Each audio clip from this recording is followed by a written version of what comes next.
Ketika mendengar utusan Abu Sofyan terkait penyerangan yang dilakukan kaum muslimin kepada kafilah Quraisy, mereka dalam posisi antara dua pilihan ikut serta berangkat atau mengirim utusan sebagai wakilnya. Akhirnya mereka beramai-ramai berangkat sehingga tidak seorang pun dari kalangan pemuka mereka yang tinggal selain Abu Lahab. Dia lebih memilih untuk mengirim wakilnya yang kebetulan berhutang kepadanya.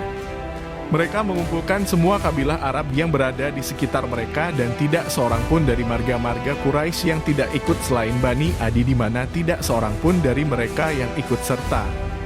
Pasukan Makkah ini berkekuatan sekitar 1.300 tentara pada permulaan perjalanannya. Bersamanya ada 100 kuda dan 600 perisai serta unta yang banyak sekali sehingga tidak diketahui berapa jumlahnya secara tepat. Komandan umum mereka dipegang oleh Abu Jahal bin Hisham, sementara yang bertindak sebagai penyuplai kanan adalah 9 pemuka Quraisy. Dalam sehari mereka menyembelih 9 ekor unta dan hari berikutnya 10 ekor. Tatkala pasukan ini sudah sepakat untuk bergerak, orang-orang Quraisy teringat akan adanya permusuhan dan peperangan antara mereka dan Bani Bakr. Karenanya, mereka khawatir kabilah-kabilah ini akan menohok mereka dari belakang sehingga membuat posisi mereka di antara dua bara api.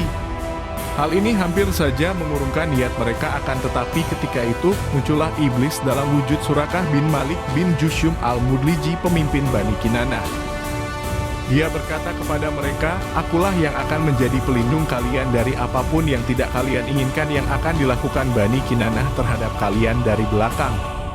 Ketika itu, keluarlah mereka dari rumah-rumah mereka dalam kondisi sebagaimana yang dinyatakan Allah dalam firman-Nya, dengan rasa angkuh dan dengan maksud ria kepada manusia serta menghalangi orang dari jalan Allah. Mereka menyongsong persis seperti sabda Rasulullah, dengan tindakan mereka mengasah besi, berarti mereka telah memerangi Allah dan memerangi Rasul-Nya.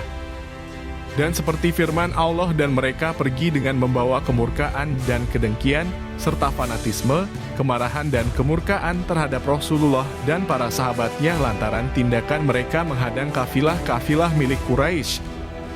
Mereka bergerak dengan sangat cepat ke arah utara menuju Badar. Perjalanan mereka ini menelusuri lembah Usfan, terus Kudaid, terus Jufah. Setibanya di sana, mereka menerima surat baru dari Abu Sufyan yang berisi, "Sesungguhnya kalian keluar hanya untuk menyelamatkan kafilah, pejuang dan harta-harta kalian saja. Dan Allah telah menyelamatkannya, karena itu pulanglah kembali." Sementara kisah Abu Sufyan sendiri, dia menempuh jalan utama namun senantiasa berhati-hati dan siaga, bahkan menambah frekuensi patroli pemantauan. Tatkala dia sudah mendekati kawasan Badar, kafilahnya lebih dahulu maju hingga bertemu dengan Majdi bin Amr. Abu Sufyan menanyainya perihal pasukan Madinah.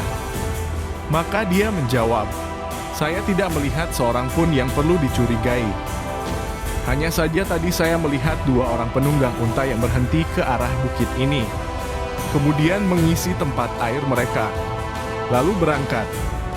Abu Sufyan bergegas menuju tempat mereka berdua berhenti tadi, lalu mengambil kotoran unta mereka dan mengamatinya, ternyata didapati bercampur biji kurma. Lalu dia berkata, "Demi Allah, ini tidak lain adalah makanan binatang orang-orang Yatsrib." Lalu dia kembali ke kafilahnya dengan cepat dan pergi dengan merubah perjalanannya ke arah barat menuju pesisir. Artinya, dia tidak menggunakan lagi jalan utama yang melewati Badar dari arah kiri. Dengan begitu, dia berhasil selamat beserta kafilahnya dari incaran pasukan Madinah. Kemudian dia mengirimkan surat kepada pasukan Makkah dan mereka menerimanya ketika sampai di Jufah.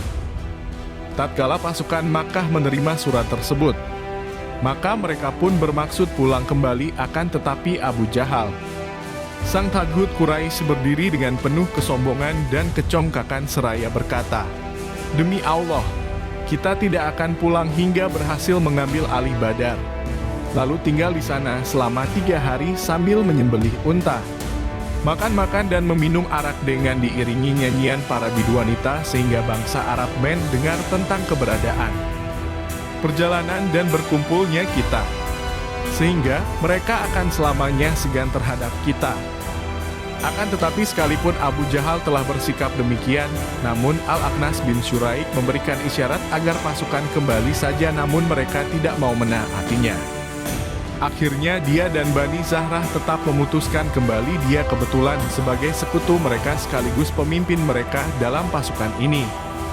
Maka, tidak ada seorang pun dari Bani Zahrah yang ikut serta dalam perang Badar tersebut. Jumlah mereka saat itu sekitar 300 orang. Setelah kejadian itu, Bani Zahrah tetap menghargai pendapat Al-Akhnas bin Syuraik sehingga dia senantiasa ditaati dan diagungkan oleh mereka. Bani Hashim rupanya ingin kembali juga, namun Abu Jahal bersikap keras terhadap mereka seraya berkata, kelompok ini tidak boleh memisahkan diri dari kita hingga kita kembali nanti. Pasukan Makkah akhirnya terus melanjutkan perjalanan menuju Badar dengan berkekuatan 1.000 tentara menyusul kembalinya Bani Zahrah dari keikutsertaan mereka. Lalu pasukan ini meneruskan perjalanan hingga singgah di kawasan yang dekat dengan Badar, di balik bukit pasir pada pinggiran yang paling jauh dari perbatasan lembah Badar.